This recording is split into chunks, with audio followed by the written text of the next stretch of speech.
Hello friends, बरायबाय आंनि Bodo Job Info official YouTube channel DHS DME बेनिफ्राय Ayush नि update लाबोदों 8 पासफोरनि एग्जाम जानो गोनां ग्रेड 4 लेभेलाव दा बे ग्रेड 4 आ एग्जामा डिसेम्बराव चान्स दङ मानोना जोंहा मिनिस्टारा बुंदोंमोन जे डिसेम्बराव चान्स दङ होननानै दा बेखौ नायोब्ला डिसेम्बराव एग्जाम जागोन आरो बे एग्जाम सेन्टारा गासै 17 थामोन नाथाय होम डिस्ट्रिक्टआव जानायनि चान्स दङ दा बै सम जुन मासावहाय जानो गोनांमोन नाथाय दैबानानि थाखाय बेखौ बन्द खालामबाय दाथ' दैबाना गैला एग्जामा जागासिगोन मानोना बेना गासैबो प्रसेसआ जाखाजोब्बायमोन जास्ट नोंथांमोना एडमिट गोदान डाउनलड खालामनांगौ आरो एग्जामाव हैनांगौ दा गुबै बाथ्राया जाबाय बे 8 पास ग्रेड 4 नि जबाव नोंथांमोना एचएस पास डिग्री पासआ साख्रि मोनगोन ना मोना दा एडिआरइ एग्जामावथ' जोंहा मेक्सिमाम लेभेलसिम जों 8 पासनि बा जोङो ग्रेड 4 आव हायाखैमोन स' बेखौ नायोब्ला नैबे DHS आवहाय माबादि सिस्टेम जागोन आं नोंथांमोननो डिटेल्सखौ लाबोदों दा भिडिअखौ नायनानै मोजां मोनोबा नोंथांमोना लाइक खालामनो हागोन साबस्क्राइब खालामना ला जायफ्रा गोदान बेफोरबायदि साख्रिनि आपडेट मोनबाय थानो दा गोबाव खालामा जों फैबाय अफिशियेल PDF फाइलखौ लानानै दा नोंथांमोननो आं माखासे आपडेटखौ होगोन ग्रेड 4 नि आपडेटखौ होग्रोगोन बेनिफ्राय ग्रेड 3 आ नेक्स्टआव फैगोन दा जोंहा ग्रेड 4 आव गोबां रोखोमनि भेकेन्सि दङमोन बेनो जाबाय DHS बेनिफ्राय DHSFW आयुष बेनिफ्राय DME दा बे मोनब्रैजों लोगो नांनानै मोनसे कम्बाइन एग्जाम जागोन आरो नोंथांमोनखौ लास्टआव भाइबा स्किल टेस्ट लानाय जागोन नाथाय ग्रेड 4 आव अनलि भाइबा टेस्ट लागोन बेयाव पास जाबा नोंथांमोनहा गुबुन गुबुन डिपार्टमेन्टआव मोनब्रैनि गेजेराव मोनसे साख्रि मोननाय जागोन सासे स्टुडेन्टआ मोनसे साख्रि मोननाय जागोन अके थ' बेखौ नायोब्ला नैबे जाबाय ग्रेड 4 भेकेन्सि दा ग्रेड 4 आव गोबां रोखोमनि जेरै सुकिदार दङ खुगाव दङ हेल्पार दङ बेनिफ्राय गोबां रोखोमनि दङ एटेन्डेन्ट दङ बेनिफ्राय ग्रेड 4 आवनो बांसिन डाइरेक्ट ग्रेड 4 पस्टआव बांसिन 248 दङ बेनि गेजेराव ST आवबो गोबां पस्ट दङमोन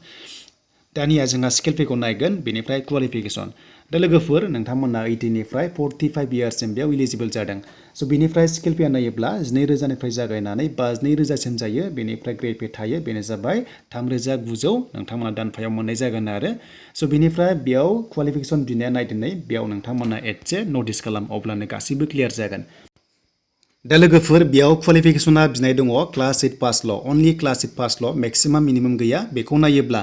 HS pass 10 pass degree pass बयबो इलिजिबल जादों दा एडिआरइ एग्जामाव जोंहा फिक्स दंखायोमोन 8 पासनिफ्राय 10 पाससिमल' एबा 8 पासनिफ्राय एचएस पाससिमल' डिग्री पास जाहाया होननानै नाथाय बेयाव लिरनाय गैया डेट मिन्स नोंथांमोना जिंगासिनाव गैया खालि एग्जामल' हो पास खालाम बेनिफ्राय नोंथांमोननि साख्रिया जागोन मानोना बेयाव जुदि बिनाय दङमोनब्ला अनलि 8 पासल'बा नोंथांमोना बेबादि बिनाय मोनगौमोन आरो नाथाय नोंथांमोना बेयाव 8 पास 10 पास एचएस पास गासैबो नोंथांमोना इलिजिबल जागोन जेबो गिनांगौ गैया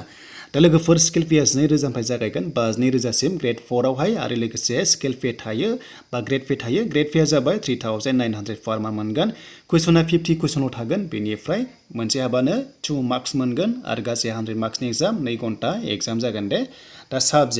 दा साबजेक्टखौ जोङो नायगोन दा साबजेक्ट होनाय लोगो लोगो इंलिश मेथ्स साइन्स बेनिफ्राय जीके मोनब्रैल' नोंथांमोना आनजादखौ नांगौ दे बेनो जाबाय इंलिश मेथ्स साइन्स बेनिफ्राय जीके स' बेयाव नेगेटिभ मार्किं जेबो गैया नोंथांमोना इजिलि एग्जाम होनो हागोन आरो पास जाबानो नोंथांमोना स्किल टेस्ट एबा भाइबा टेस्टआव थांनो हागोन दा एग्जामा डिसेम्बराव चान्सआ दङ आरो लोगोसे गोदान एडमिट होगोन आरो एडमिट होयोब्ला नोंथांमोना मोनफिनबावगोन गोदान एडमिट आरो लोगोसे नोंथांमोना आनजादखौ होफिननांसिगोन अफलाइन हिसाबै आरो बेयाव नेगेटिभ गैया गोसोबादि एग्जाम होनो हागोन दा बाथ्राया जाबाय होम डिस्ट्रिक्टआव जागोन ना जाया बेखौ नेथ'दो जेब्ला आपडेट मोनो आं नोंथांमोननो लाना फैगोन दा नोंथांमोना चेनेलाव जायफ्रा गोदानै फैदोंमोन साबस्क्राइब खालामना ला बड' जब इनफो इउटुब चेनेलाव जबनि आपडेट मोनबाय थानो